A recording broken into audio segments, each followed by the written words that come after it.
Folks, it's Wednesday, so you know we've got an absolutely jam-packed episode of Carving Up Live on tap for you tonight. Going to talk about the Buffalo Bills' loss to the Atlanta Falcons. That's 2 losses in a row now for the Bills. Why I'm starting to have some major concerns about them as it pertains to potential Super Bowl contention and to a degree with Josh Allen moving forward. Talk about that. Also talk about the other game that we saw on Monday night, the Chicago Bears. They're starting to figure it out with not just Caleb Williams, but more notably, Ben Johnson winning these close games. Talk about that. Carving up the context. What Tua Tagovailoa has shown himself to do over and over and over, embarrassing himself as the leader of the Miami Dolphins. We saw the latest example of that. Talk about that. Bryson's best 10, my top 10 teams in the NFL. I gotta say, the most jumbled up, crazy shift back and forth that we've ever had in the history of this segment. Also about the Dodgers going up 2-0 on the Milwaukee Brewers. And at the end of today's show, my Pittsburgh Steelers going to Cincinnati to take on the Bengals. Big AFC North matchup. My predictions for that game at the end of today's show. Carving it up, as always on the Wednesday, is absolutely loaded. So let's drop the beat, baby. Here we go.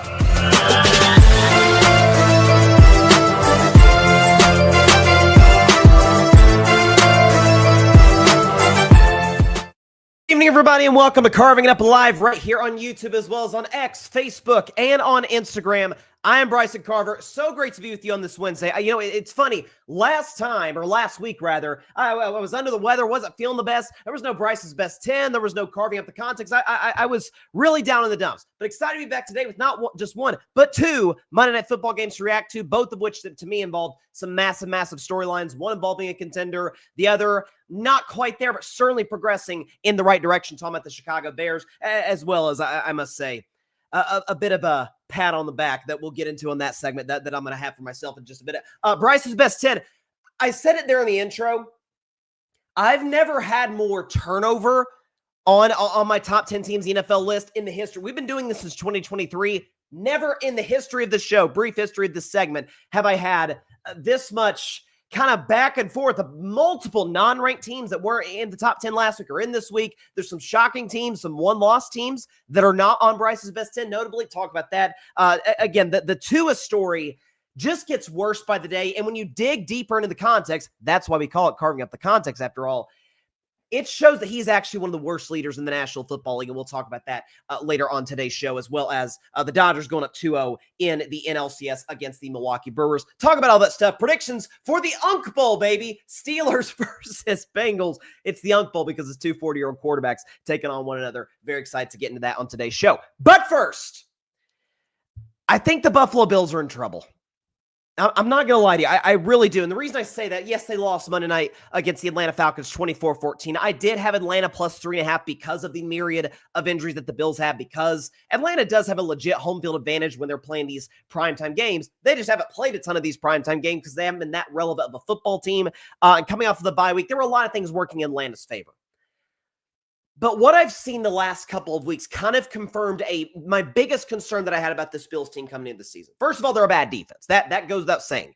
Bijan Robinson, now, some of this, the fact that Bijan Robinson is an awesome football player. He had over 200 yards from scrimmage. A touchdown was awesome this game. I thought Michael Penix Jr., aside from a throw late that just about went the other way for a pick six, I think it was Shaq Thompson who got his hands on the ball. Aside from that, I thought Penix played well. Drake London was awesome in this game as well. We saw Atlanta's playmakers, the Drake Londons of the world, the Bijan Robinsons of the world, do what they're able to do any given Sunday, or in this case, Monday. Buffalo's defense is bad. We know this. They can't generate a consistent pass rush. The linebacking core is consistently injured. Now the secondary, which wasn't good when it was healthy, now it's injured. And because of those reasons, because of the fact, as I kept banging this table multiple times last season, and said during the offseason when the Bills didn't make any, they added Joey Bosa. But that's Joey Bosa, God bless him, he's past his prime. This was not a situation where they made some serious, additions as it pertains to their personnel, be it in the draft or in free agency, did the Buffalo Bills to their defense. This is the same unit that a year ago had the NFL record among teams that made the playoffs in the history of the league. Most points per game given up to other playoff teams in a regular season in NFL history. That's been the Buffalo Bills' bugaboo. And it's for that reason that Josh Allen is going to have to kind of play flawless football. To a degree, kind of what Dak Prescott is doing in Dallas. To what the Bucs defense isn't bad. It's not great either. Kind of what Baker's doing in Tampa Bay. is what Josh Allen, and by the way, he's done it. We know he's capable. Like Josh Allen is clearly, outside of Mahomes, or at least behind Mahomes, the second best quarterback in football. But the last 2 weeks, we could show you he hasn't been that good. All right, only one more touchdown than pick, 4 TDs, 3 picks. Completion percentage, fine, not great, 64.9%. Given the fact that you've got multiple guys in the 70 percentile, 64 in the last 2 games, is not great. 216.5 pass yard per game. That's got to be higher. Passer rating of 89. That's well below Josh Allen's, well below par for him. 33 QBR, 0 to 100 is not good. And of course, the 0-2 record, losses to the Patriots last week and then the Falcons this week. I get it. And Josh Allen talked about it at the game. We'll play the clip. But Josh Allen was talking about, hey, there was no Dalton Kincaid. There was no Curtis Samuel. The Bills have dealt with their injuries. That's the NFL, man. Sometimes you're going to have to deal with that. Sometimes you're going to have to play a team on the road in primetime, coming off of a bye week. You're not totally healthy. All those things considered. But I think that's the thing that's going to bite the Buffalo Bills in the behind once we get into the postseason. And frankly, it kind of has the last years, has it not? In the Josh Allen era, or at least in the Josh Allen as an elite quarterback era, which spans from 2020 to now. 2020, they got to the AFC title game. They weren't ready for the moment. It was their first time making a deep playoff run. Defense was overwhelmed by Kansas City. Josh Allen didn't play that well. Whatever. 2021, do we not remember? Who could forget it? The 13 seconds game. Allen Mahomes, the greatest quarterback game maybe in the history of the league from 2 guys in a playoff game. Josh was awesome. He put up 36 points in that game. Not his fault they lost.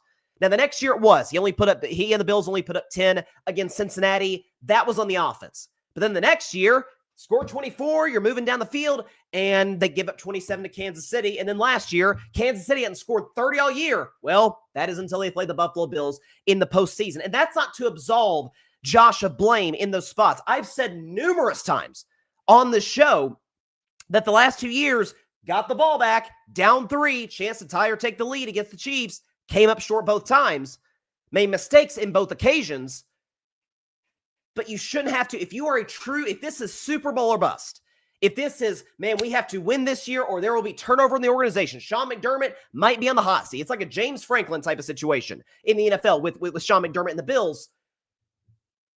The defense can't be year after year after year a concern. Sean McDermott's a defensive guy. This should not be a recurring issue.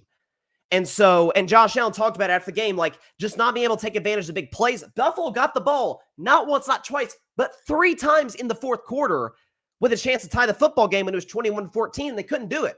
So this was Josh Allen after the game talking about the Bills' woes taking advantage of some of these opportunities. It takes everyone. Little details matter. I wasn't good enough tonight, and we gotta find ways. We had some God-given opportunities. The play at the end of the half, Taylor Rapp busting his butt to make a play there. The field goal block. We had our opportunities to, take advantage of, and we didn't. I got to say, we don't have the video of that. We just had the audio. And this has always been one of my knocks on Josh, and there's not many because he's a supremely gifted player. Arm strength, he's improved his accuracy drastically since he came in the league. We know what he brings in terms of the physicality and mobility to the table. There's really few flaws that this guy brings to the table. And he's cut down the turnovers. Now, I will say 5 turnovers this year compared to 8 all of last year. So that's been a little bit of an issue as of late. So he needs to cut that down in order for Buffalo's offense to be successful. But this has always been a knock of mine on Josh. And don't act like that this doesn't matter. Man, whether you watch his pressers, listen to his pressers, God, it's depressing. It's like, and again, losing sucks. It hurts. I'm not saying I want Josh to go up there and just be all smiles. Hey, guys, it's all going to be fine. That's disingenuous. I'm going to talk about Tua botching his press conferences, later on carving up the context. But with Josh, it's, you got to be better. It's a lot of mumbling. It's a lot of, it doesn't instill a whole lot of confidence in his group. Mahomes does. Lamar does. Lamar will have a few gaps at the podium, but generally Lamar's pretty good at there. Dak is a pro. Jalen Hurts is a pro at the podium. Josh isn't even bad. There's just there's so often being a quarterback in the NFL, being a successful quarterback in the NFL goes well beyond your production, which we know Josh Allen I mean, he's an MVP of the league. His production, it goes without saying, he's an all-time great talent. But so much of playing that position and having a long, successful career, getting the consistent buy-in of the guys in the locker room goes beyond the playing surface, goes into leadership, goes into, man, when the fit hits the fan, chaos is happening around you. And the Buffalo Bills are in chaos. They've lost 2 straight games. It's not the end of the world. They're going to be fine. I know the Patriots are on top of the AFC East. I still think the Bills are going to win the division. But just instilling confidence in the group to the point where, not where it feels disingenuous and you're just like, Russell Wilson's kind of gotten in trouble. It feels like you're almost like talking to clouds at this point where it doesn't feel legit coming from you.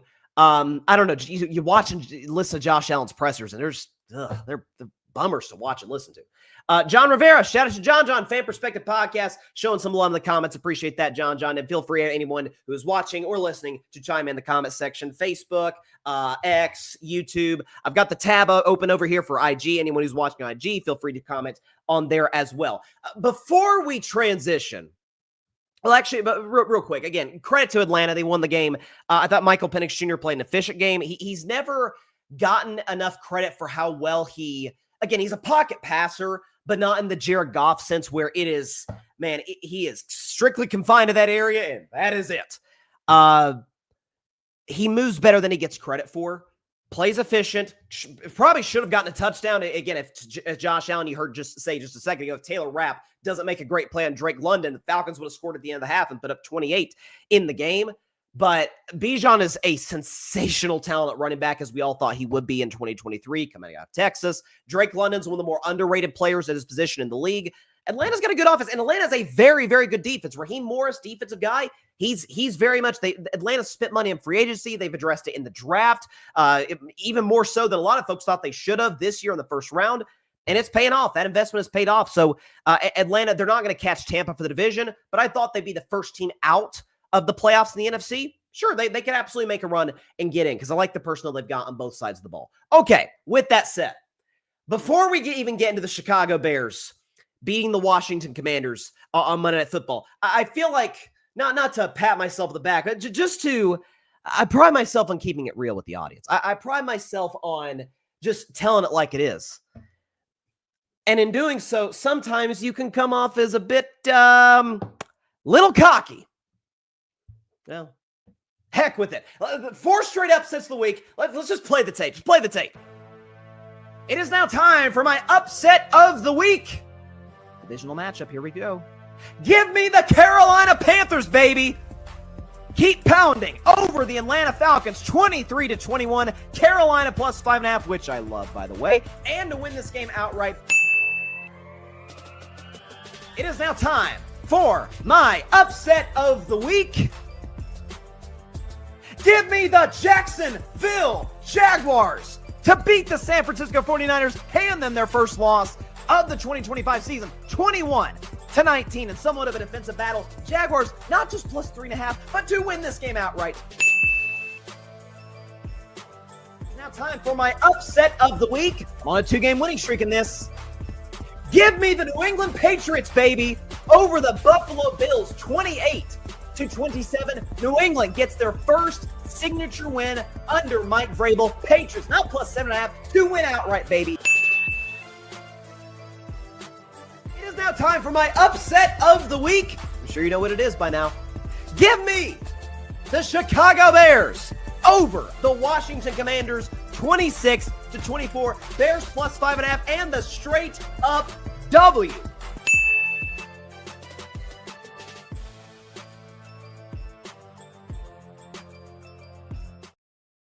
I mean, when you're hot, you're hot. Like, well, I mean, what can I say? When you're on a roll, darn it, you're just on a roll. It's like the great athletes we see.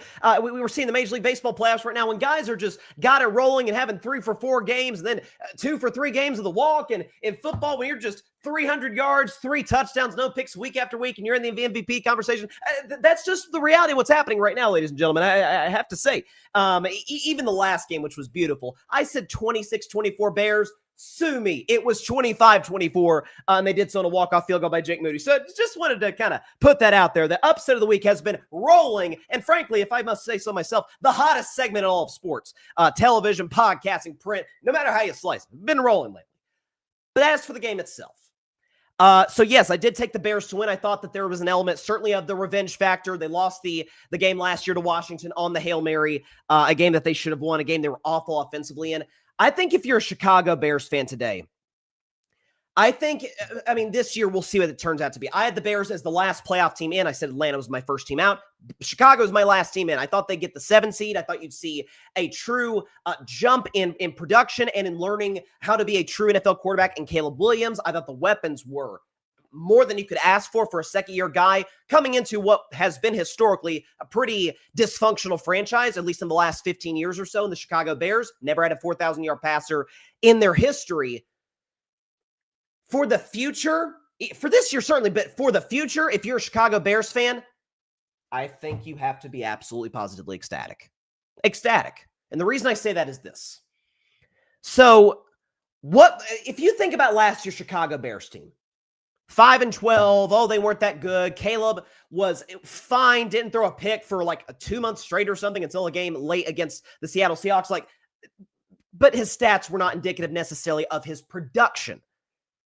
Of what your eyeball test told you, what the film told you, if you're a coach or a former player watching, whatever the case may be. You wanted to see improvement. You wanted to see improvement from Caleb Williams. And generally, accuracy's got to get better, but generally you've seen that.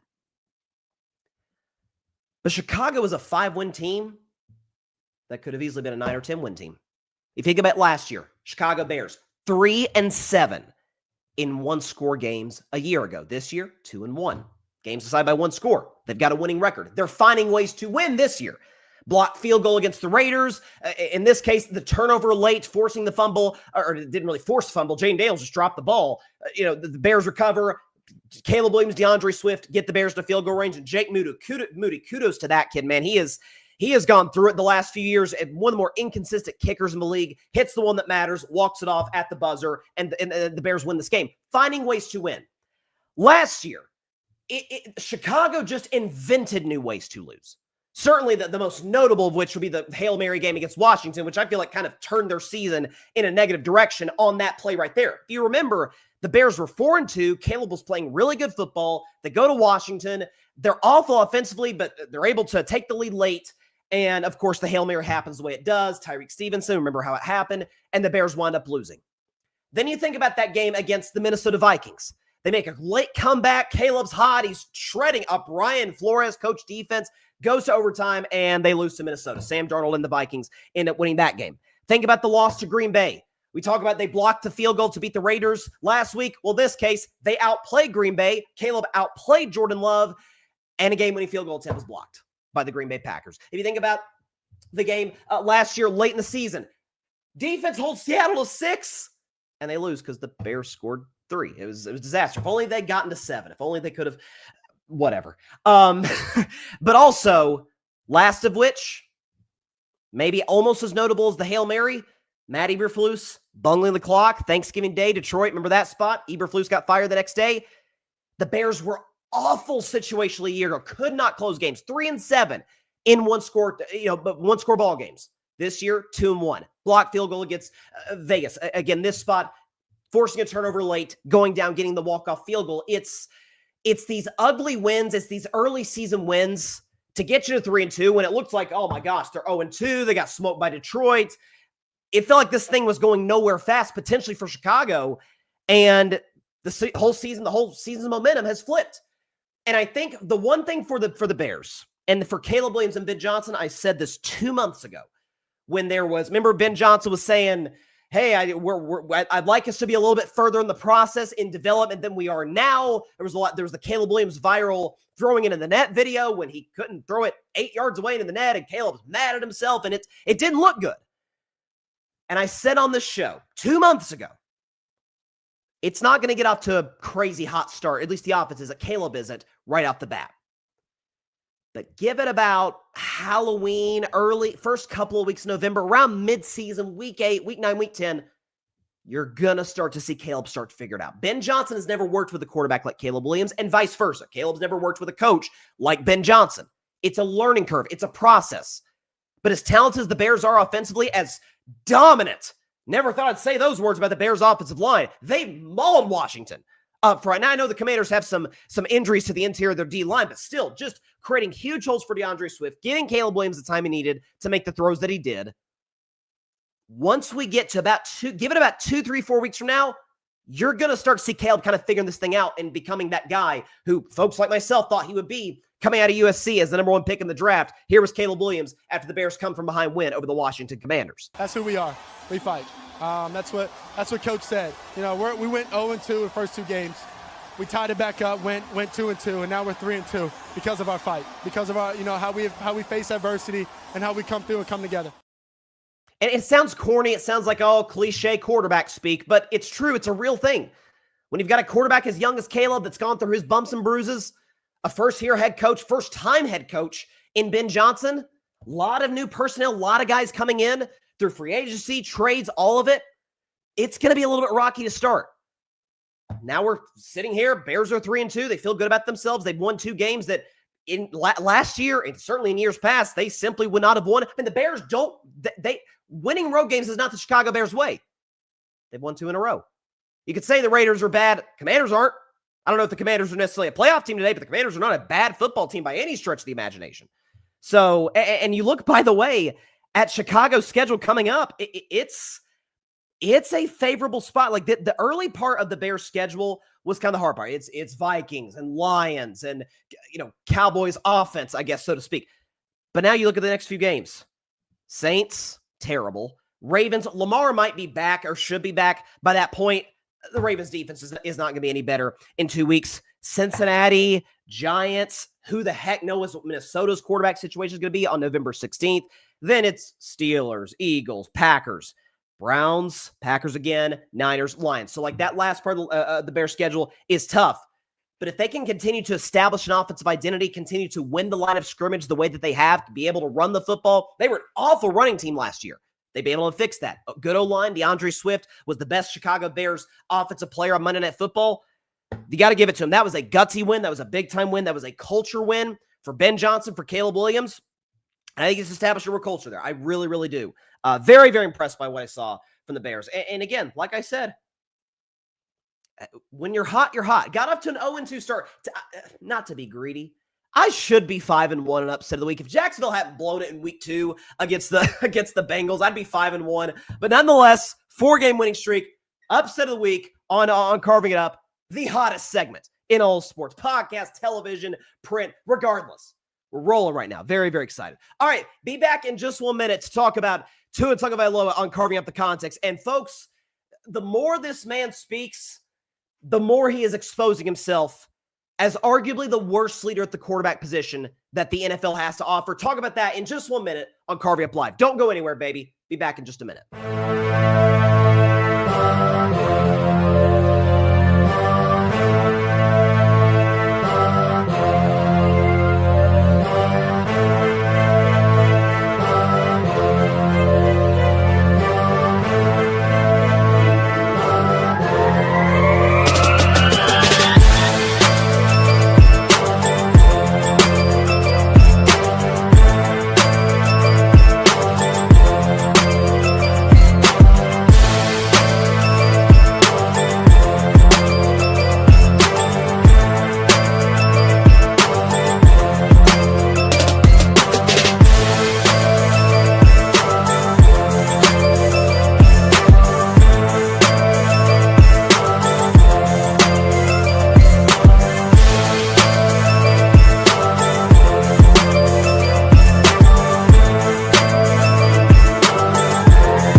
Welcome back to Carving Up Live. Thanks everybody for stopping by on this Wednesday. Very excited to be in studio today to talk about a number of things. Talk about the Dodgers in about 15 minutes or so. Big time win last night. Listen, as their bullpen's awful, and I think you're seeing that by the way Dave Roberts has managed the first 2 games of the series. But LA starting pitching, Blake Snell, Yamamoto, my Lord, has been absolutely outstanding. Has the Dodgers 2 wins away from back-to-back World Series appearances. Of course, the defending champions feel very comfortable where they're at right now. Talk about that in about 10, 15 minutes. But of course, It is one of my favorite segments to do throughout the week. It's called Carving Up the Context. Essentially, for those that are new, what we do is take a story that a lot of folks are talking about that's getting a lot of buzz and try and go a little bit deeper. Look a little bit into the weeds, the roots of where the story came from, how it's gotten to the point that it is today. I'm by no means a journalist. I'm not going to school to be a journalist. I do not want to disrespect all the incredible men and women that do an awesome job in that field. But this is sort of my dipping my toe into the journalism waters type of thing, just observing from afar. So, as the head coach of the Colorado Buffaloes, primetime Deion Sanders says, "Give me my theme music."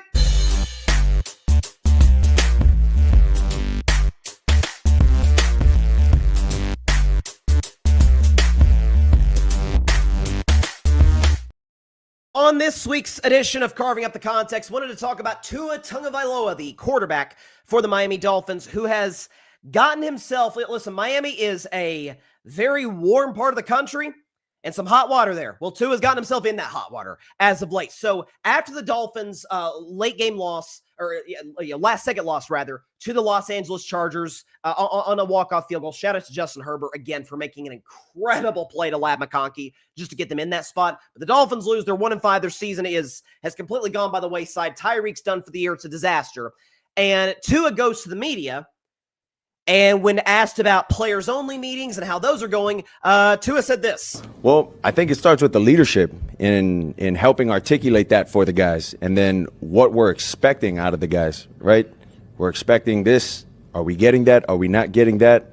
We have guys showing up to player-only meetings late, guys not showing up to player-only meetings. Like, there's a lot that goes into that. Do we have to make this mandatory? Do we not have to make this mandatory?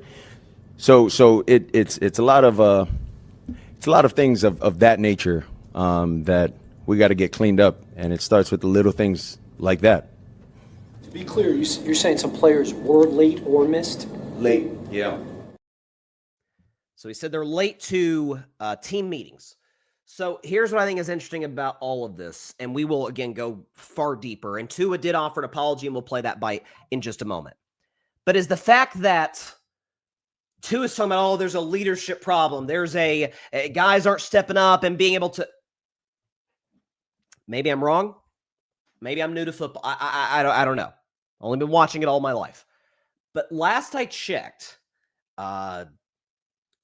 when we think about the leadership positions in football, we probably think about middle linebacker. We think about we think about potentially sometimes offensive lineman can kind of be that good emotional boost, your emotional wide receiver. But we think about quarterback first and foremost, which Tua, of course, is. And Tua is one of, I don't know, the highest paid quarterbacks in football, making north of $50 million a year. Brother, you are the leadership. you essentially kind of just told on yourself there. Man, there's a leadership problem. Buddy, that's your job. That's Mike McDaniel's job. No one's going to excuse Mike McDaniel or accuse him of being this excellent leader, but you're supposed to fill in that gap. Haven't we kind of given Jalen Hurts a lot of love for kind of how he's been able to handle some of, at time, Nick Sirianni's immaturity to a degree? That's what quarterbacks do. That's your job, bruh. Well, Tua apologized, and let's just say it rang a bit hollow. I made a mistake, and I'm owning up to that right now. I've talked to guys on the team about it, talked to the leaders about it, and that they know my heart. They know that the intent was right, but no matter the intent, the intent can be right, but when things get misconstrued or however the media wants to portray it, that leaves a void of silence and a lot of questions for the guys on our team. Now, being 1-5, we talk a lot about, all right, we got to get this going. We got to get this going. Come in excited to go to work. Forget about the noise. And I feel like I just added onto that for our guys. For myself, I got to look at myself as the leader, protecting the team. I don't feel like I did that. He had an interesting quote in there about, the intent was a certain way. Guys know my intent, but the media, they just kind of misconstrued it and twisted it. He had one of his teammates the other day called out. I forget who it was. I apologize who it was, but said, hey, we'd like that stuff to stay in-house. Tua did not have to come out and say all of this. And we are going to show you multiple examples. But before we do, this was what Tua had a lot to say about what guys aren't doing. Can we show you what Tua did against the Chargers? Can we put up that graphic? He wasn't very good. 1 touchdown, not 1, not 2, but 3 interceptions, 65% completion, 205 passing yards, passer rating of 54.8, which is atrocious, and a QBR 0 to 100 of 51.9, which is average. Tua did not play well against the Chargers. He dug the Dolphins the hole that they were able to, in part due to him, in part because of defense making plays. They were able to climb back in, take the lead. Herbert makes a play late, and they lose. So it's bad enough Tua saying this, and again, we'll get into some multiple examples of him not taking accountability. But it would be bad enough Tua saying this if he threw 4 touchdowns, no picks, and threw for 400 yards, and they still lost. It would still be a bad look. In fact, we actually have an example, a side-by-side, so to speak. I like to do blind resumes often on the show. We can go and put this up. But as you can see, if you look at the very bottom statistic for these two quarterbacks, Tua's on the left, mystery quarterback's on the right. You could probably, based on the record, guess who the mystery quarterback is, but let's just play along. Podcast audience doesn't know until I say it. 1-5 record for Tua, 2-3-1 record for the other quarterback. But passing touchdowns, mystery quarterback beats Tua. Interceptions, way less than Tua. Tua's got over double the picks this guy has. Pass yards per game, Tua's 25th. This guy's 3rd. Completion, Tua's 9th.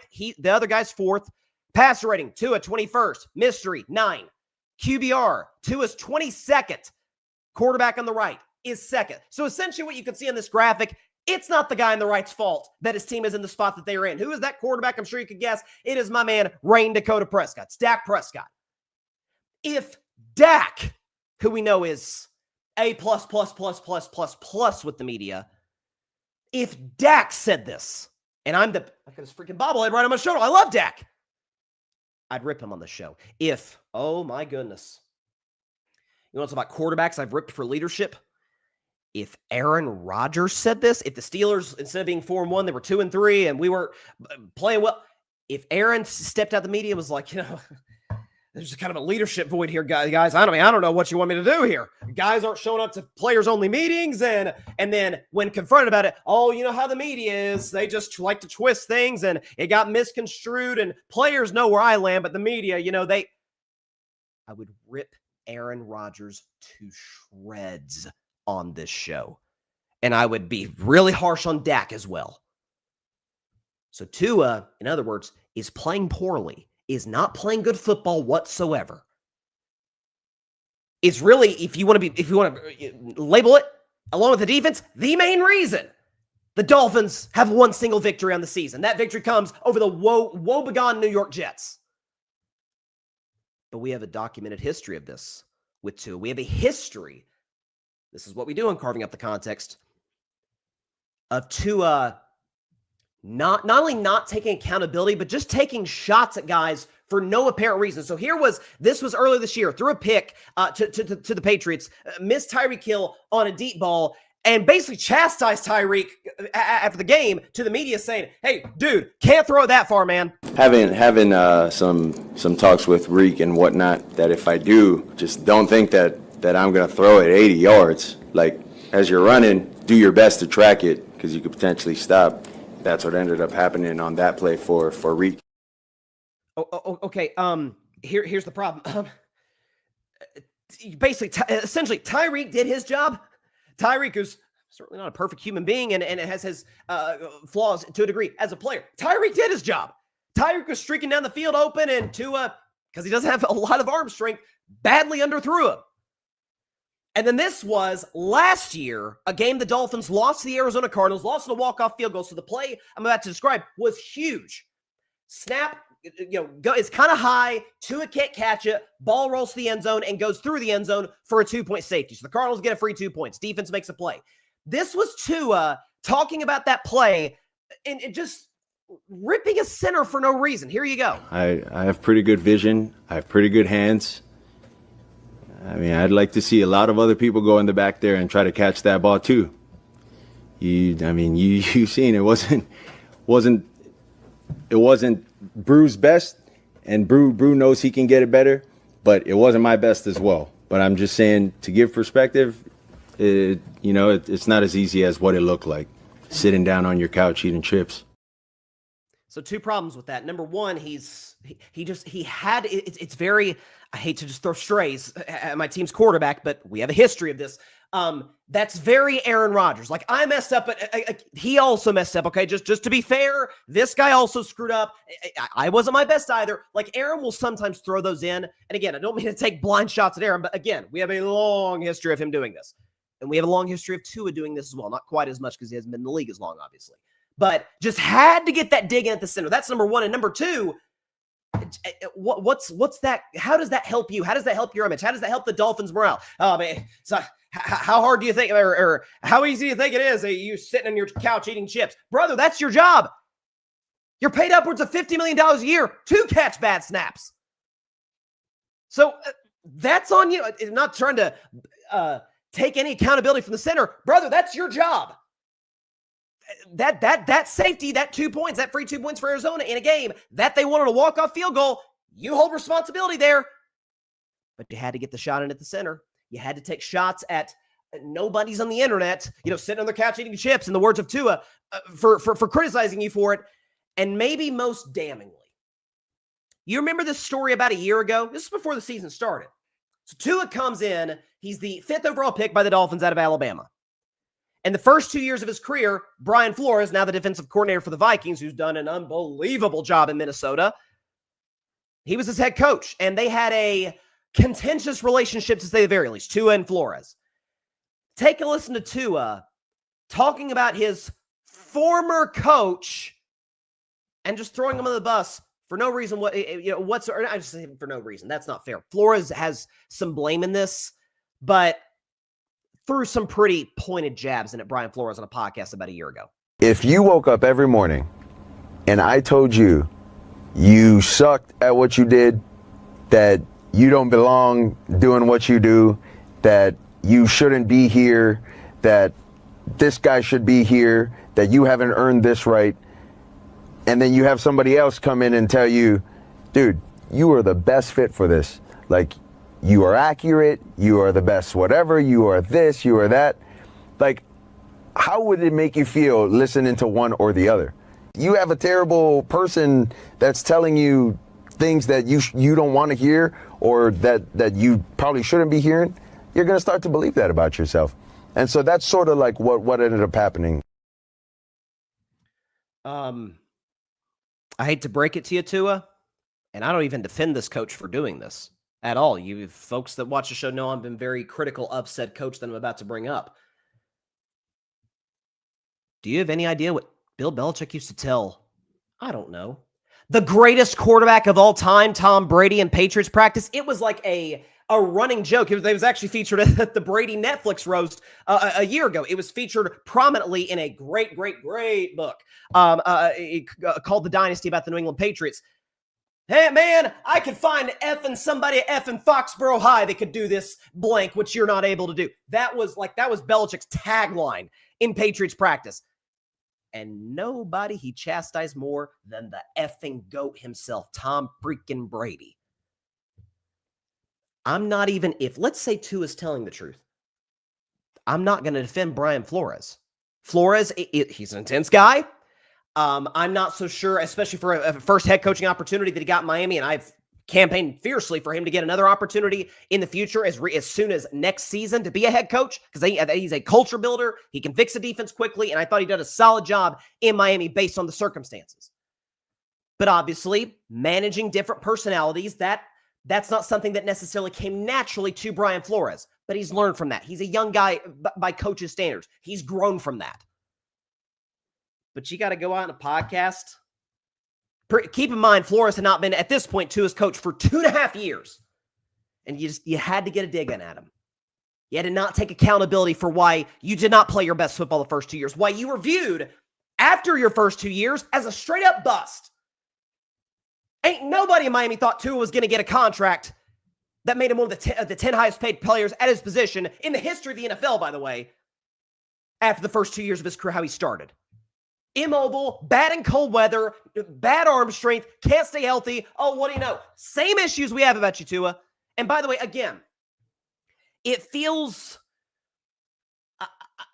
I'm seeing a lot of hesitation in going after Tua on this particular issue because of the just really, really unfortunate, luck that he's had in regards to concussions, some of the more serious ones back in 2022 against Cincinnati, last year against Buffalo. Like, it's horrifying to watch what this guy's dealt with in terms from a health perspective.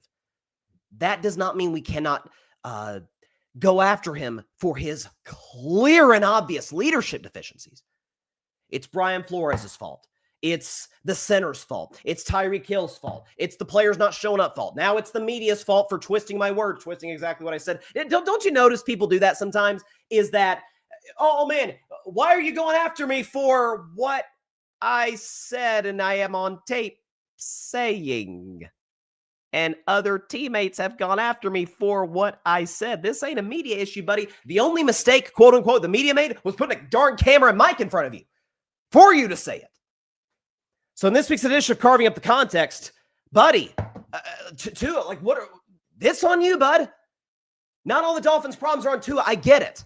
The defense is awful. Mike McDaniel, it's almost assuredly going to lose his job either during or after the season. Tyreek's done for the year with the knee injury. I get it. But bruh, this is what franchise quarterbacks do, certainly what highly compensated quarterbacks do. They take the arrows. Andrew Luck was famous for almost going too far in the other direction. He would, Colts would lose and he'd get the snot beat out of him. And he'd come out there in a sling. And I mean, he lacerated his kidney for crying out loud against the Broncos back in 2015. And up limped Andrew Luck to the podium. Yeah, that was on me. I got to be better. I got to play better. It's like, brother, you don't have to take all of the arrows, but you got to take some of them. That's part of the business. That's part of being a quarterback in the National Football League. Sometimes you got to take the arrows. Sometimes you got to take the hits, even when it's not your fault, and especially when it is your fault. When you're unable to hit Tyreek in a long ball, when you're unable to catch a less than perfect snap from the center, my bad. When you're attacking your teammates publicly to the media and saying that we have a leadership problem, you are the quarterback. You hold a lot of blame in that, man. So again, this week's edition of Carving Up the Context, Tua has shown himself to be an atrocious leader. Again, if I'm going to attack Aaron Rodgers the way I have, and I think fairly, over the last few years on this show, if I'm going to go after any athlete for any leadership deficiency that they have exhibited, we have a documented history of Tua doing and exhibiting such concerning behaviors as it pertains to his leadership of the Miami Dolphins. It's there's I heard a quote the other day. I forget who it was that said this, but that the difference between, I'm going to butcher this, but the difference between successful people and not successful people is that successful people look in the mirror, unsuccessful people look out the window. And essentially what that means is if you're not successful, it's somebody else's fault. You're looking out the window for somebody to blame. And those that are successful look in the mirror and say, how can I get better? The circumstances around me, maybe there are some issues that are truly plaguing me and holding me back from what I want to do. But let's worry about me first. Let's get me in the state that I need to be in to go after what I'm going after. Then we'll worry about the other stuff. Then we'll worry about the external circumstances. But I'm going to control what I can control. And Tua appears to be a window guy. There's mirror guys and gals. There's window guys and gals. Tua appears to be a window guy. All right. Before we get to Bryson's best 10, I did quickly want to discuss the LA Dodgers. I haven't talked a ton of playoffs, Major League Baseball playoffs on the show, mostly because football is what football is. It is the dominant force in America as it pertains to sports and, frankly, television for that matter. College football, we know how it all works. But the playoffs have been fantastic. Outside of my Red Sox getting knocked out by the Yankees, the beauty of the Yankees going down to the Blue Jays and Vlad Guerrero Jr. going on there with Big Papi, the Yankees lose. It was beautiful. I loved every second of it. the Dodgers winning on just a botched, the pitcher for the Philadelphia Phillies, bases, if you didn't see it, again, I feel bad for the kid, but it's also, bro, know the situation. My dad, when coaching my little league team growing up, just maybe this is the way I am on my show as it pertains to situational football in particular. He just drilled it into our heads. Situational awareness. Because you got to be aware in anytime any situation comes to pass. What are you going to do? Bases loaded, 2 outs, tie game. And there's a slow roller hit up to the relief pitcher for the Phillies. He throws it home to try and get the runner out when there were 2. If there were 1 out, obviously the play at home is the correct play. Or game's over if the guy scores. Instead of going to first where he would have had the guy up by a mile, he goes to play, throws it over the catcher's head, and the game's over. So that was brutal. Milwaukee winning a Game 5 against the Chicago Cubs, and then the best game of the postseason so far, the 15-inning marathon between the Detroit Tigers and the Seattle Mariners that Seattle was able to win in extras on a walk-off base hit. I got to say, and I'm feeling good about it today. I picked the Dodgers to go back-to-back before the season, and I'll talk about them in just a moment. And coming into the postseason, even as a diehard Red Sox fan, I said Seattle should be the favorite. Seattle, to me, is the best top-to-bottom team in the American League. Their starting staff is excellent. The bullpen is tremendous as well. The lineup, guys like Cal Raleigh, Rodriguez, they got some dudes. Cal Raleigh is absolutely the league MVP, American League MVP for 2025. And here they are stealing 2, not 1, but 2 in Toronto at Rogers Center to go up 2 on the series, and they'll have a golden opportunity to win the American League Championship Series in Seattle.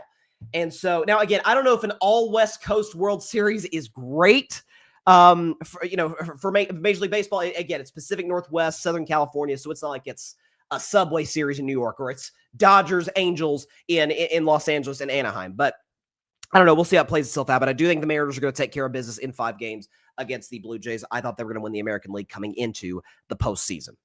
For the Dodgers, though, so they're up 2-0 over the Milwaukee Brewers, a Milwaukee team that I believe had beaten them like all 6 times that they played in the regular season, just dominated the Dodgers in the regular season, dominated a lot of teams. They had the best record in baseball with 97 wins. It was very much a wide open postseason picture coming into October.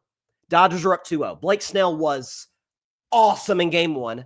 The 8 not scoreless innings, but the 8 innings he was able to pitch against the Milwaukee Brewers. And then last night, Yamamoto goes the distance, goes all 9 innings, only gives up a run. Dodgers win 5-1. They're up 2-0 in the series, taking both games in Milwaukee. I know that there is I could go the direction of, okay, the Dodgers, if they win this World Series, you kind of got to call them a dynasty. I know 2020 doesn't count for championships because, the Lakers won, LeBron won a championship, therefore I guess it doesn't count. And because the Dodgers, big market team, won a championship in 2020, I guess that doesn't count either. Regardless, I count it. It's a World Series title that resides in Los Angeles. Everybody was playing with the exact same circumstances. It wasn't just the Dodgers. I digress. But if they win a title, that would be 3 titles in 6 seasons. That's a dynasty by definition. The last 6 seasons, you won half the championships, you are a dynasty. I could go that route and say, man, here we go. People hate dynasties, but baseball, this is what they needed. They need a villain. The Dodgers are that. I could go that route. Maybe I will if the Dodgers end up getting the job done in the Fall Classic for the second straight year. Where I want to go is this. Misplaced anger is that people talk about, oh, man, the Dodgers win just because they got all this money. They trade for Mookie Betts in 2020. They go out and get Freddie Freeman. They spend $500 million getting Shohei Ohtani. Hey, they spent all this money acquiring all this talent, bringing Teoscar Hernandez back last year, like all of that. When in reality, and I'm talking mostly to fans of big market teams, get mad at your GMs and your front office and your owners for either not spending the money, Red Sox, or kind of misspending your money in the case of the New York Mets. Highest payroll in baseball. 2 of the last 3 years, Mets, $300 million payroll, missed the playoffs 2 of the last 3 years. Got to an NLCS last year, but Steve Cohen spent the money. David Stearns has acquired talent to a degree, although the rotation left a lot to be desired, and the trade deadline acquisitions hurt the Mets more than they helped them, to put it mildly. The Mets spend money, they don't win. The Cubs have spent money. They have not gotten to an NLCS in years, I think since 2017, if I'm not mistaken. The Red Sox, okay, We spent some money for Alex Bregman, who opted out of his contract today. Hopefully the Sox can bring him back in free agency. Garrett Crochet, I guess they spent money on him, but guess what? Salary cap free sport. We're going to dump Rafael Devers' salary to the San Francisco Giants, and guess what? He's going to ball out in San Francisco, and we have no power in our lineup. Don't get the Pittsburgh Pirates. Don't spend money. We have a list of franchises. Listen, I get the Colorado Rockies, the KC Royals, the Milwaukee Brewers. I get it. They don't have the money, the infrastructure that a Dodgers, that a Mets, or a Yankees. Back? Okay, sorry. We had some technical difficulties right there. I think we're back. Think about the New York Yankees. Misplaced money, right? Like it's year after year after year after year. Loading up on power hitters. That is the New York Yankees way, man. It is Judge and Stanton and up and down the list. This is what the Yankees do. Instead of getting guys that can hit for average, outside of Aaron Judge, of course, who's an incredible talent, as we all know. Guys that can run the bases. Guys that can play good, efficient, sound baseball.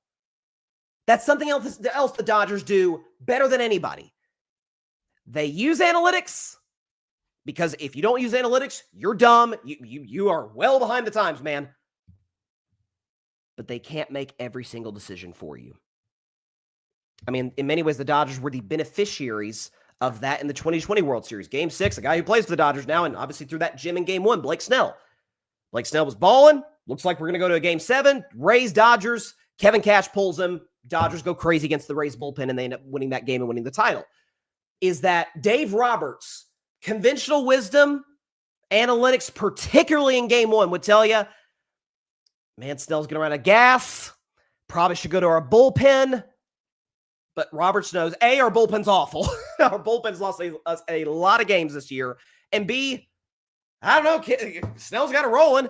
This great lineup from Milwaukee can't get on base. Let's stick with him. Yamamoto, right? Like we're up 5-1 going into the 9th. Ron Darling is on TBS talking about, yeah, they're probably going to pull him after the 8th inning. It's 5-1. Dave Roberts is like, I'm not taking any chances with this bullpen. As bad as they've been, as much as they almost lost us Game 1. Look, let's go the distance. Yamamoto, it's yours, man. Let's go win this game. Let's go up 2-0 in the NLCS. So as much as folks like myself, and I'm a Sox fan, so obviously I love Dave Roberts for what he did in 2004 with the steal, but for as heavily maligned as he has been, I think he's been excellent in this postseason. Excellent thus far through 2 games in the National League Championship Series. And again, you can get mad at the Dodgers for spending money. Mets spend money too, and they can't even make the postseason. Yankees spend money. They spend it in the wrong places. Red Sox don't spend money. They salary dump their best power hitter. I mean, that's play. Don't get pissed at the Dodgers. And I'm talking to big market fans of big market franchises. I'm not talking about the Tampa Bay Rays or the Orioles or any of these other squads. Get mad at your own front offices for either spending money in the wrong places or not spending it at all when they have the resources. Dodgers have the resources. They use them. They spend it in the right places. They use analytics, but analytics don't make every single decision for them. And that's why they have been the most dominant team in baseball for basically the past decade. And that's why they're 6 wins away from back-to-back titles, which we have not had in the 21st century. And again, to go to something I alluded to, and I'll discuss it more if the Dodgers go on to potentially win another World Series title, is that baseball has been deprived of a villain for years. It is something I believe to my bones, is that so much of what makes the NFL fascinating, people talk about, it's the parody sport. It is any given Sunday. It's not like basketball or baseball or hockey where it's a best of 5 or best of 7 series. It's a 1-game elimination, but generally, once we get to the finish line, it's Mahomes and it's Josh Allen and it's all of the great quarterbacks that we see for years. It's Brady, Manning, Big Ben, all of these guys. Is that Star Wars sucks without Darth Vader. Dark Knight still a good movie, but it's not the same without the Joker. Is that great films, great stories, great entertainment, they need a heel. Why do you think we have, I don't watch wrestling, but why do you think there's great heels in wrestling? Why do you think that makes it more interesting? The Patriots were a heel for 20 years. The Chiefs are the heel now. That's great for business, great for entertainment, great for the NFL. In basketball, I've said this many times. The CBA, as we currently sit here today, basically could rob Oklahoma City the opportunity to be the next dynasty and therefore the NBA's next villain. The Warriors were that villain. The Heat, they weren't a dynasty, but they were a villain. The Lakers Celtics, oh, we're so sick of Lakers Celtics. Funny, the ratings didn't say that. We're sick of the Warriors. Ratings have gone down since the Warriors haven't been as dominant. NBA ratings have gone down since we haven't had a dynasty. There's a line of demarcation in that regard. If the Dodgers go on to win this title, and I think they will, I think it's going to be Dodgers-Mariners. I thought that coming into the postseason. Dodgers win this title. Oh, they spend so much money and they have all this money. Oh, it's just, we need to institute a salary cap. The Mets don't have a salary cap just like the Dodgers don't, and they can't get their act right. Yankees can't. Sox don't spend the money they have. Cubs haven't been able to get over the top. So, misplaced anger. Rather than getting mad at the Dodgers for doing their job, get mad at your front offices for not doing their job. All right. So, off my soapbox for now. Segment we do every week on Wednesday. So, obviously, I do Carving Up the Context on Wednesday. And outside of this brief detour talking about the Dodgers and talking about the MLB playoffs, I do a segment called Bryson's Best 10. Essentially, I rank my top 10 teams in the NFL throughout the calendar year when we're not in football season. I'll occasionally do a Bryson's Best 10 ranking just about anything. And so, very excited to talk about it today. Bryson's Best 10. This is the most chaotic and bungled list that you're going to see based on what previous lists have looked like. So just wanted to have that as a caveat and have that as something to look out for. Here we go.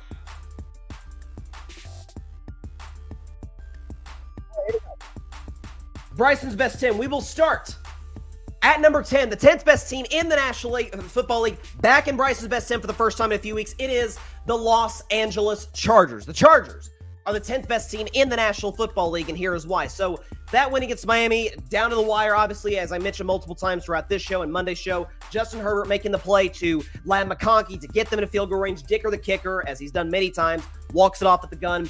Listen, this is a classic example of the Chargers of let's just get a win. Cross country, West Coast time, it'd be a 10 a.m. start. Miami's desperate. We're beat to hell. Let's get a win. We're missing Khalil Mack, and we're missing both of our tackles. We're missing our top two running backs. Let's get a win and go home. Listen, Joe Alt will come back at some point. So will, Amari and Hampton. So will Khalil Mack. They will get these pieces back. The fact that they're 4-2, keeping their head above water, still tops in the AFC West, trying to do whatever they can to hold off the Kansas City Chiefs as we sit here today. Once they get those guys back, they'll be able to make a legit push. I thought through the first few weeks of the season, when they were healthy, that this was a championship contender. I really did. It's all a matter of, can Herbert step up in the postseason? Well, only time will tell in that regard. But I was really, really impressed by what I saw from the Chargers. They are at number 10 on Bryson's Best 10 after not being there a week ago. Another team that's not just there, or not there a week ago, or not there a week ago, if I can say that correctly, but has not been here on Bryson's Best 10 all season long.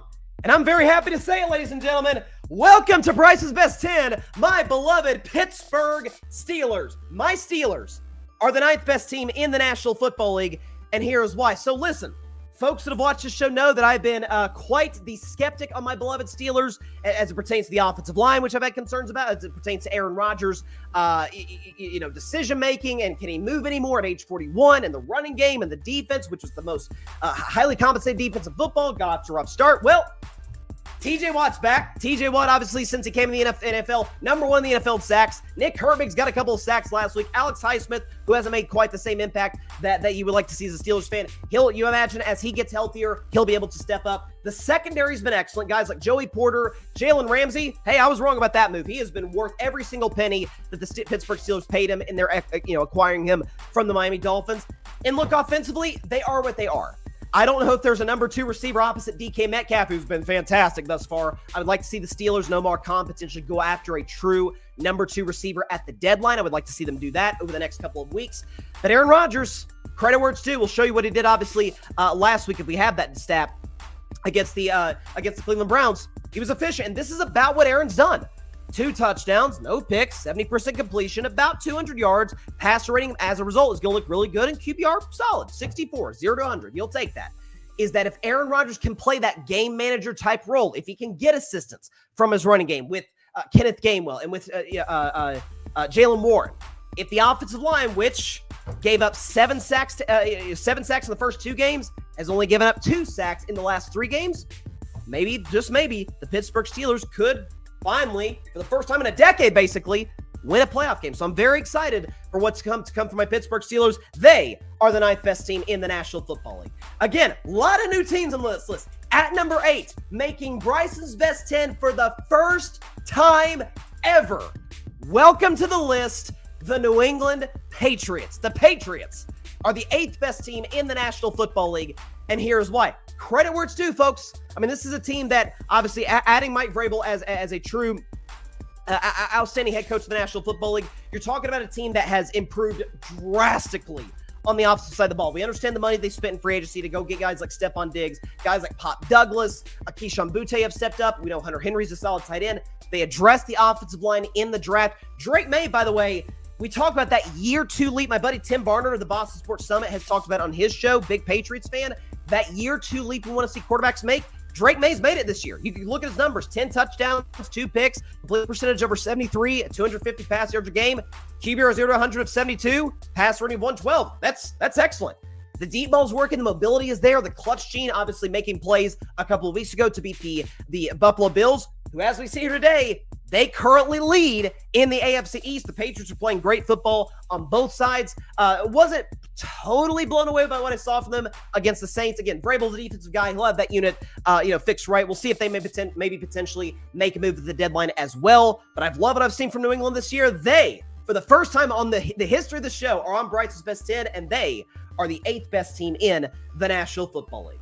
All right, at number 7, down 4 spots from last week, it is the defending Super Bowl champion, Philadelphia Eagles. The Eagles are the 7th best team in the National Football League, and here's why. This is very much a kind of a put up or shut up type of week for Philadelphia. You cannot lose 3 straight and me consider you a true threat in the NFC. That is kind of a rule I've had in the show. You lose 3 straight, I don't buy into you. So for Philadelphia, you're talking about a team that is really hot and cold on both sides of the ball. They have these halves where they look unstoppable offensively, like the second half against the Rams, the first half against the Bucks, and then other halves like second half against the Denver Broncos, first half against the Rams, second half against the Bucks, where it's just all over the place. The run game's not working with Saquon Barkley. Saquon Barkley's on pace for under 1,000 yards. It's the guy who went for over 2,000 last year. He may not even get to 1,000. So I would like to see, this Philadelphia Eagles team with Kevin Patullo really go, further in on A.J. Dillon, on Tank Bigsby, like guys to take the load off of Saquon Barkley. The offensive line does not play well. I still love the personnel. I still believe in Jalen Hurts. I still think they should trade A.J. Brown and get a lot of compensation for him, but we'll see if that happens. A.J. Brown, to me, is the only thing that can break this locker room up, as we've seen over time. Listen, Vic Fangio is a great defensive coach. I think this Eagles defense, if you've seen as of late, is going to potentially get better as time goes on. They need to make a move at the deadline to address their secondary. They did lose Darius Smith, but getting healthier on their front 7 will be able to win them games as it did most of last season. I got to see more from Philadelphia, though, offensively. Kevin Patullo has seemed to be in over his head thus far. The Eagles are the 7th best team in the National Football League. At number 6, they've been on this list before. They were on last week. Back on at the number 6 spot, it is the Seattle Seahawks. The Seahawks are the 6th best team in the National Football League, and here is why. So really impressive win on Sunday against the Jacksonville Jaguars. The fact of the matter is, Sam Darnold's a guy who has lost a total of 5 football games going back to last season, or 5, I guess, regular season games. 6 going through the playoff loss to the Rams last year in Minnesota. But this is a guy who is, the deep ball is working. Jackson Smith and Jig, but it's time to have an honest conversation about whether JSN is a top 5 receiver in the game. He is that good. He's that productive. Seattle's depth at wide receiver isn't great. He's able to take care of that load. Deep ball threat, outstanding route runner. Darnold trusts him. They build a rapport like that. And Mike McDonald's done an awesome job in this defense. Guys like Nick Imamori, who I thought was a great pick last year, or this past draft out of South Carolina, has really stepped up. His Pro Football Focus numbers and grades would tell you that. Guys, the secondary, Devon Witherspoon, have been great. The defensive lines play well. Like, this is the most well-rounded team in football that nobody's talking about. The Seattle Seahawks, they're playing great ball. They are the 6th best team in the National Football League. And they could potentially, who knows, run down the team for the NFC West that I have at my number 5 spot. It is the Los Angeles Rams. The Rams are the 5th best team in the National Football League, and here's why. So really ugly win on Sunday against the Baltimore Ravens, a game in which they scored 3 points in the first half. By the way, Puka Nacua, it was reported during the show today. We obviously know he suffered that ankle injury against Baltimore. He did not practice today. We'll see how as time goes on if he's able to give it a go this week. But as of right now, arguably the best receiver in the game, Puka Nacua, is out with injury, which is a huge loss to this offense. The good news is Matthew Stafford's gotten off to as hot of a start as we've seen going back to his first year in LA in 2021. They've still got obviously Devontae Adams, solid O-line. The D-line is and continues to be one of the most feared units in football with Jared Verse, with Byron Young, the terrible tandem just going after quarterbacks on a consistent basis. Again, the Rams secondary, or rather the Rams linebacking core leaves some things to be desired, but generally they took care of business. They're a really good football team, Super Bowl contender. The Rams are the 5th best team in the National Football League. The Rams are the only team to beat my number 4 team in the NFL this week. It is the Indianapolis Colts. The Colts, who, by the way, up one spot from last week, are the 4th best team in the National Football League, and here's why. So the story continues, man. Indiana Jones, Daniel Jones, the deep ball's working, the mobility brings to the table, all the things that anybody liked about Daniel Jones coming out of Duke that the Giants couldn't get out of him. The Colts and Shane Steichen have done that. Jonathan Taylor's been a man amongst boys at running back this season. Sneaky contender potentially for Offensive Player of the Year. He's been that good. Tyler Warren has been everything as advertised that I thought he would be coming out of Penn State as a tight end. You've got to say Michael Pittman. Like, this offense is rolling. I will say the Colts, came into last week as the only team in football with a top 3 scoring offense and top 3 scoring defense. Lou Anarumo, shocker, Bengals. He wasn't the problem. Your personnel was. Either way, Lou Anarumo has really fixed this defense. Not the best showing last week. I thought the Cardinals with Jacoby Brissett were going to win that game as the game continued to progress. But by and large, Colts are playing great football. They're leading the AFC South. I don't want to go so far. It feels weird having a team at number 4 and not being sure if they're a true contender. I need to see a little bit more in that regard, but they're an excellent football team, well-rounded, both sides of the ball, well-coached. The Colts are the 4th best team in the National Football League. At number 3, down 2 spots. They were my number 1 team last week, but they're down 2 spots. It is the Detroit Lions. The Lions are the 3rd best team in the National Football League. And before I tell you why, last week notwithstanding, Dan Campbell, what do you guys do generally on a consistent basis to every team in the National Football League? Kneecap.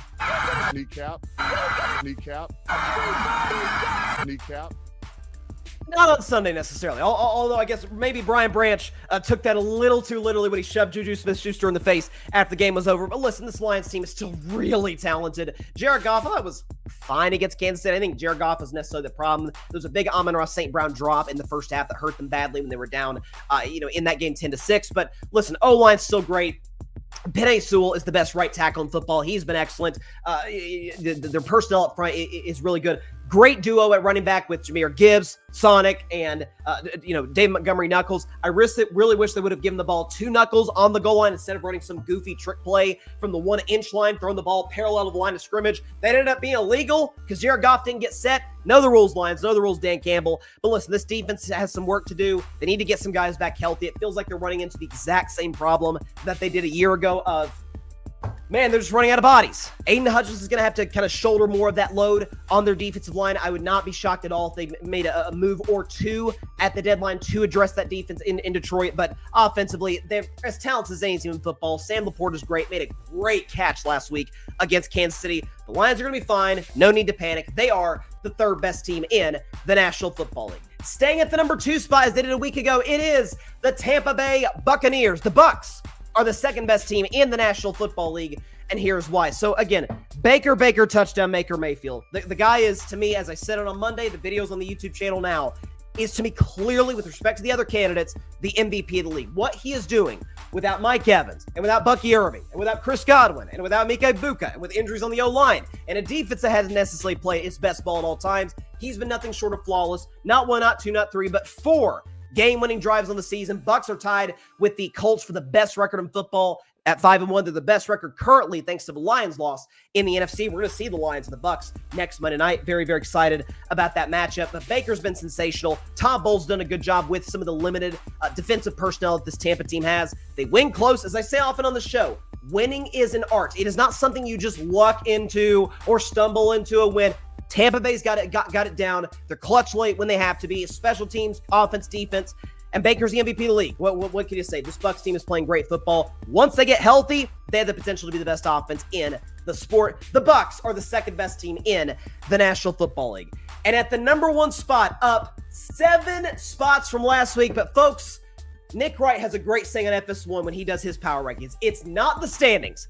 This ain't the standings, but it's darn sure the best team in the NFL. At number 1, it is the Kansas City Chiefs. The Chiefs are the best team in the National Football League, and here's why. So they weathered the 0-2 start, losses to the Chargers and the Eagles, both of which obviously on this list, top 10 teams in the league as far as I'm concerned, with losses or with injuries to Xavier Worthy, with a suspension to Rashee Rice. Well, now that they got Xavier Worthy back in the lineup, back in week 4 against the Ravens, they have yet to score less than 30. This is a defense that has stepped up. Chris Jones, albeit the last week to play, or non-play rather, on Trevor Lawrence, left a lot to be desired. This secondary for Kansas City, I think, has really stepped up as of late. Trent McDuffie is one of the best corners in the sport.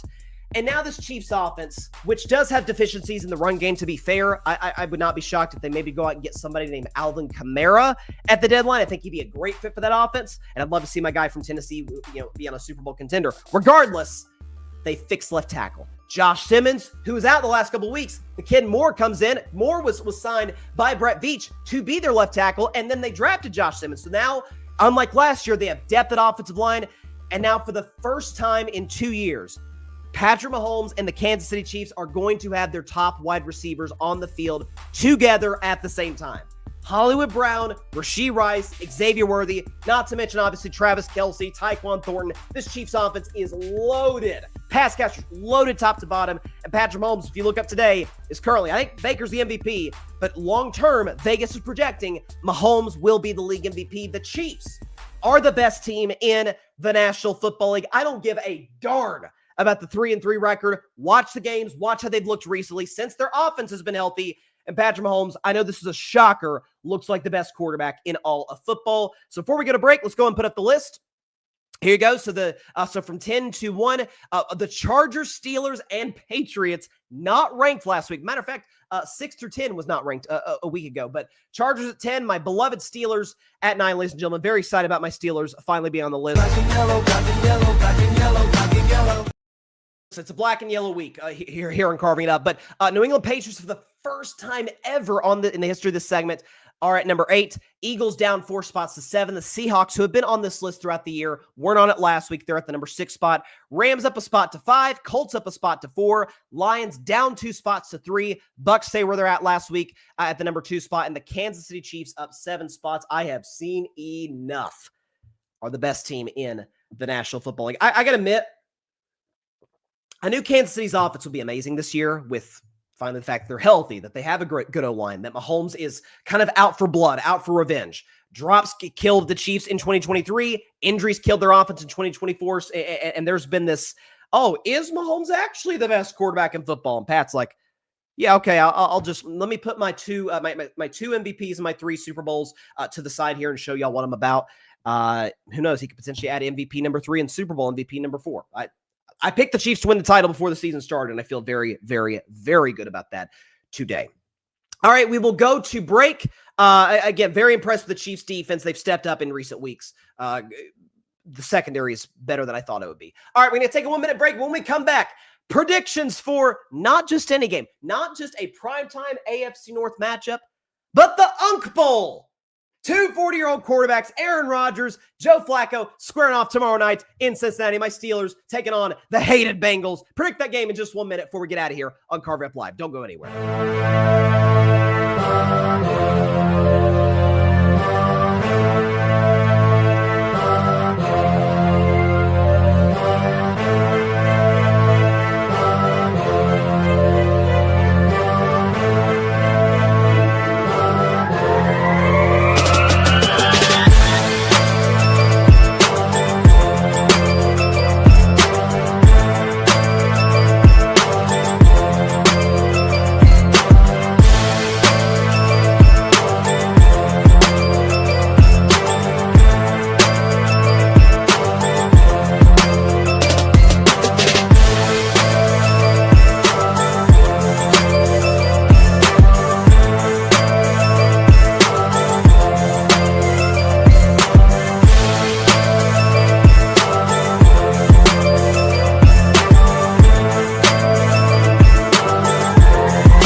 Welcome back to Carving Up Live. As you can tell by the graphic, those that are watching on YouTube, X, Facebook, and Instagram, it is time for predictions for the Unk Bowl featuring 41-year-old Aaron Rodgers and the Pittsburgh Steelers, my beloved Steelers, taking on Joe Flacco, 4-year-old Joe Flacco, and the Cincinnati Bengals. Very, very excited for this matchup. I might as well put the terrible towel on because y'all know who I'm going to pick, but let's just create some drama to it. So, listen, Steelers, I'm looking at ESPN right now. It's got them at 4.5. I took the line where I was at 5.5. The line has come down in recent days, in large part because a sure bet in Vegas is Mike Tomlin as a home underdog. Mike Tomlin is a road favorite, not so much. He's got a losing, betting record in that regard. Here's the fact of the matter, though. This is a Steelers team. This is a Steelers defense that has, after a rough start to the year, really stepped it up, albeit against not great offenses outside of New England, but held New England to 14, kind of feasted on turnovers. The fact they were able to get the job done the last couple weeks against the Vikings and the Browns. Again, Minnesota got a couple touchdowns late. Pittsburgh generally really held up, especially in terms of getting to the quarterback. And one thing that I think is really impressive for the Steelers defense more than anything, we talk about points off takeaways, right? When you take the ball away, when you get an interception, fumble, regardless, you got to cash in. You got to get at least 3 points out of it, preferably 7. Pittsburgh this year, 0 points this year given up off of the offense's turnovers. In other words, if the offense sets up the defense in a less than ideal circumstance, thus far, they haven't given up the first point off of those turnovers. So you give credit to TJ Watt, to Nick Herbig, to Alex Highsmith, Cam Hayward, this loaded defensive line the Steelers have built over the last decade or so. So they're going to step up. The question for Pittsburgh, and I think TJ Watt's going to have a field day against this Bengals offensive line. Give number 92 sacks, guaranteed. For the Steelers offense, I don't know if it's that Cincinnati's defense maybe has improved over the last week or so. They held Green Bay. I said that in the biggest air quotes of all time. Held the Packers to 30 points or 27 points rather. But it looked like Green Bay had to struggle just to move the ball down the field. I look at that. Maybe you might have noticed that Green Bay wasn't on Bryce's best 10. I have not been wowed by the Packers, particularly the Packers offense whatsoever. But Cincinnati was able to win certain individual matchups, any given occasion. So given the fact that the Steelers, outside of DK Metcalf, have a very limited wide receiving core, I think you're going to see a lot of Johnny Smith, a lot of Pat Freiermuth, as you've seen over the first part of the season. Aaron Rodgers, again, sacked 7 times in the first 2 games of the season, sacked 4 times, or rather 2 times in the last 3 weeks of the season. Some credit goes to the offensive line. Some credit goes to Aaron and Arthur Smith for getting the ball out of your hands quickly, being efficient, running the football effectively. I want to see the Steelers offense really have a big showing. So, in the Unk Bowl, 41-year-old Aaron versus 40-year-old Joe. Give me, baby, my beloved Pittsburgh Steelers -5.5. I know it's risky to take Tomlin to cover as a road favorite. It's generally not a smart bet, but I think the Steelers offense, given what they showed last week against a good Cleveland defense, especially in the second half, against an awful Bengals defense, they're going to get the job done. Give me my beloved Steelers, baby, 28-17 over the Cincinnati Bengals, and just continue to create space in what is shockingly the worst division in football, the AFC North. It's unbelievable. And as I said on Monday's show, when circumstances change, your expectations have to change. The fact of the matter is, I thought this was going to be a team that would struggle to, let's just keep it real. I did not think that Mike Tomlin would get to another non-losing season, a streak, and a stat that has driven me insane with how much it's been inflated over the last few years. Because I think it's kind of a meaningless stat when you've accomplished nothing in that span. But regardless, with Lamar out, Burrow out, with the Browns being, the Browns, all of a sudden, I now have shifted my expectations. I expect my Steelers to not just win the AFC North, but they should win a playoff game. Defense doing what the defense has done. Money and draft picks that has been spent on that side of the ball.